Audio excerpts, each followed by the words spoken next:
द्वारा आत्मा की स्मृति से जब कोई काम होता है तब क्या वाइब्रेशंस निकलती हैं, और जब रोल की स्मृति से कुछ काम होता है तब क्या वाइब्रेशंस निकलती हैं। जैसे अभी तक लव एक बहुत कंफ्यूजिंग वर्ड है।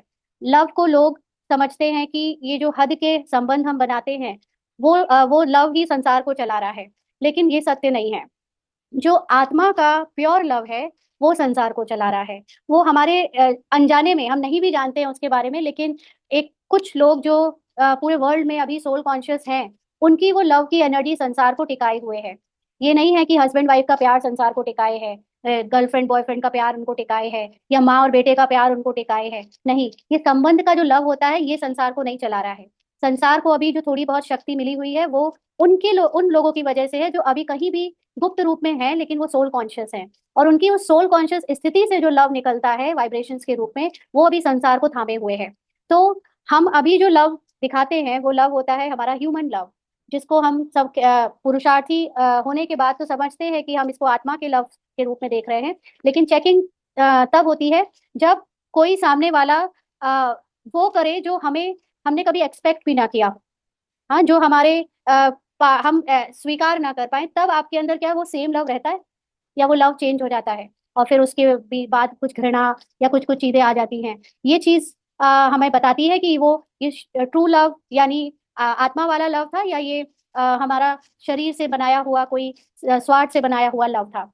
तो लव विद लॉ का बैलेंस रखने का मतलब ये होता है कि रोल में आकर हम वैसे तो ब्राह्मण पूरी कोशिश करते हैं कि हम सबके साथ प्यार से चलें, सबको प्यार से रिस्पॉन्स दें, निंदा ग्लानि करने वाले को भी प्यार से रिस्पॉन्स दें। लेकिन कई बार कुछ चीजें ऐसी हो जाती हैं जिसके लिए हमको लॉफुल होना पड़ता है, ऊपर से रोल में लॉफुल होना पड़ता है। फॉर एग्जाम्पल, कोई लगातार आपके साथ हिंसा कर रहा है, आपका शोषण कर रहा है, या आपके साथ आपकी पेशेंस की चेकिंग लगातार वो उल्टी सीधे तरीके से कर रहा है, तो इसका मतलब ये नहीं है कि मैं बीके हूँ, मैं ब्राह्मण हूँ तो मैं उसको हमेशा लव ही देती रहूंगी। और वहां पर फिर कभी कभी लॉफुल भी होना पड़ता है। लॉफुल मतलब हमें एक्शंस ऐसे करने पड़ते हैं जो हम अपने रोल को बचाने के लिए या अपने रोल की गरिमा को बचाने के लिए करते हैं। वो उस वक्त लॉफुल लगता है, लेकिन अंदर से मैं ये याद रखती हूँ कि वो आत्मा है एकदम प्योर, है एकदम मेरे समान, बाप समान। लेकिन अभी उसका पार्ट चल रहा है मुझे ड्रामा में, रोल में हर्ट करने का, मुझे मेरी निंदा ग्लानि करने का, या मुझे मेरा शोषण करने का। तो अंदर से मैं लवफुल हूँ, बट बाहर से मैं, मेरे पार्ट ऐसा बज रहा है जैसे वो लॉफुल लग रहा है। तो ये लव विद लॉ को आपको हर जगह देखना पड़ता है। जैसे घर में माँ बच्चे का रिलेशन है ना, ऊपर से कोई बाबा ने ये नहीं कहा कि आप बच्चों को डांटो नहीं, गलत करे तो रोको नहीं, टोको नहीं, समझाओ नहीं, या कभी हाथ, बाबा ने ऐसे कहा हाथ नहीं उठाना, लेकिन एक दो बार बाबा ने मुरली में कहा है कि तमो प्रधान बच्चे हैं, अगर हाथ उठाना तो बहुत छोटी सी बात है, तुम लोग तो इससे बड़े बड़े विकर्म करते हो। हाँ, तो जब आप ये कभी रोल में करना पड़ भी जाए, कर गए रोल, क्योंकि ड्रामा फिक्स है, मान लीजिए निकल गया किसी को, बच्चे को या किसी और के साथ ऐसा कोई पार्ट, लेकिन बाहर से लॉफुल होना कभी कभी बहुत जरूरी होता है वो सीन को खत्म करने के लिए। नहीं तो वो सीन एज इट इज बार बार रिपीट होता रहता है। तो जिसको हम लोग कहते हैं सामना करने की शक्ति। सामना करने की शक्ति हमेशा आ, हम उसको कहते हैं, जैसे एक नाग है, एक सांप है।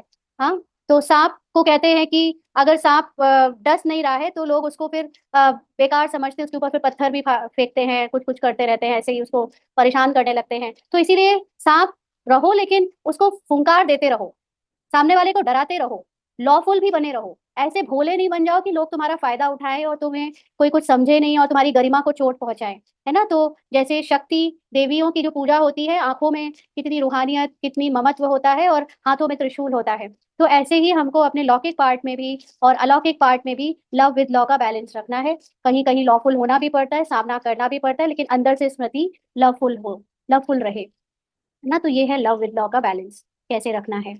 ये ज्ञान और योग से जो शक्ति अपने आप आती है उससे होती है। जैसे मैं एक एग्जांपल दे ही देती हूँ, आप लोग कहोगे कि इसकी एग्जांपल पता नहीं इसको बाबा आपकी क्लास कराने